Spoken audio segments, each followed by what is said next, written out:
tụi nó cắt cột bơ giờ mặt cắt cột bên cái mong kề đây cái mong kề ơi thằng bò giờ ra thế mình lôi không đom rồi không đã ra ngọc lá kìa như này luôn cái gì đây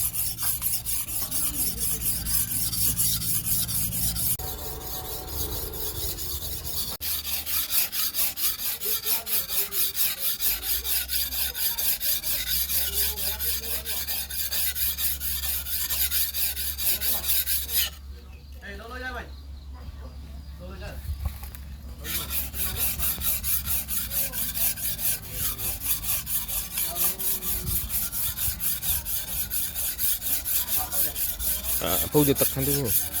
tekan dulu, tekan dulu, tekan dulu.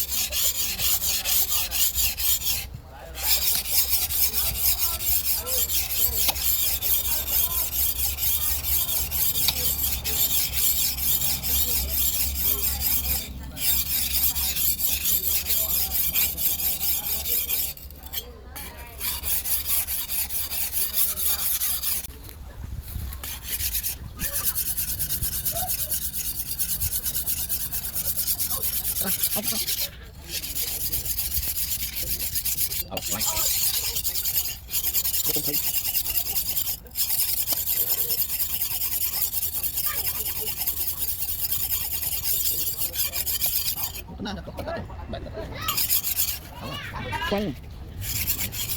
Kita kemana? Kemana?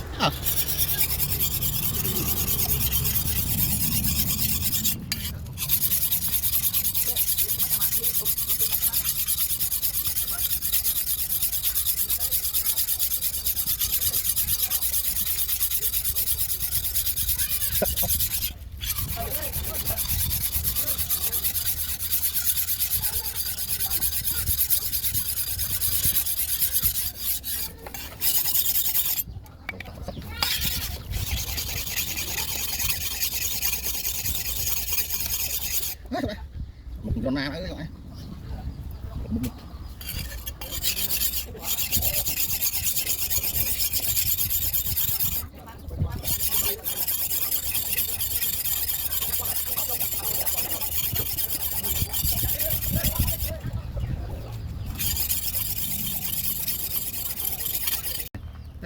Cái gì đây? nó tăng đây à, nó lục phần là khăn nó khăn chạm mốc à mốc khăn đai đây là khăn đây à thì tặng đai chạm mốc là khăn ở xịt đai à mốc khăn chạm mốc ở lỗ ở một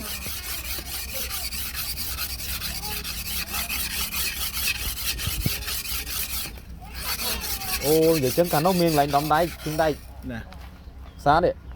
khi vừa chặn đây vừa sọ đây rồi đấy thôi thế chứ chặn đây đóng đây đóng ấy cái đóng đây chưa đóng đáy chứ cái này bật đi nó phải nó cái khuyên tìm tôi cũng muốn khuyên chứ cũng lối này thì cái miếng không biết không phải bật này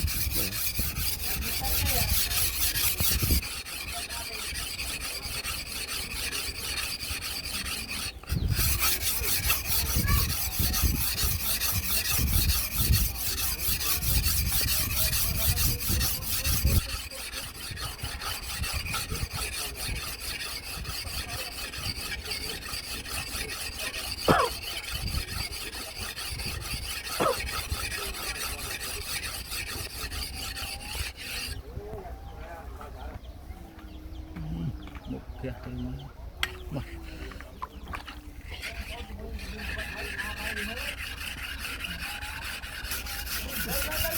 gì một flex lại đây này vừa mình cút chất rồi đây đây anh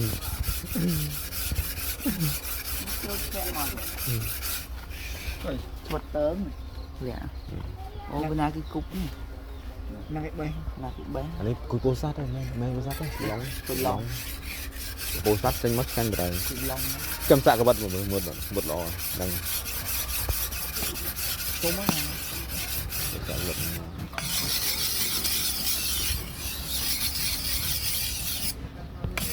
đây kia nó mà mình chặt tới là vạ tích đi mình lọt lên nó đâm ấy cái số lắm đó đây kia nó rồi chúng ta mình lôi mình ấy trong mà đây nó coi dương như thế này rồi con nó muối này để sẽ tới này kia đâu rộng bao đấy không lâu thời ca mà chiêng mà trên thông mấy mồm tới đã xì chnu con kia còn kia hãy nên là mơ lá lúc đây xe hà linh mà không thế nhung mình là phun hay nhung kẹp phun gì ấy học đấy sẽ lôi chờ nào chạy lối lúc đây sụp nào chạy lùi đó cùng giấy á còn là cá anh mà mến chiến này còn cá hộp chập chay còn tóc mà được hộp đó luôn ấy sập bẹp giá từ một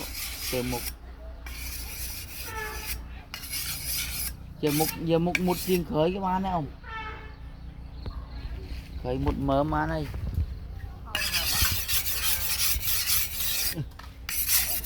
dạ bị lông mới bắt sập mới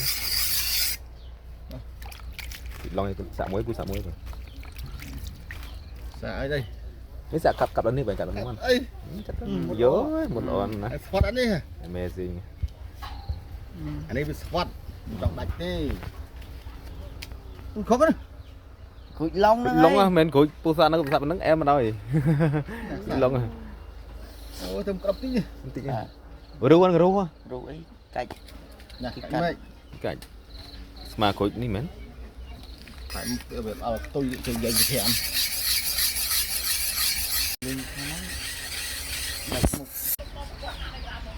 đây bạn tập sự với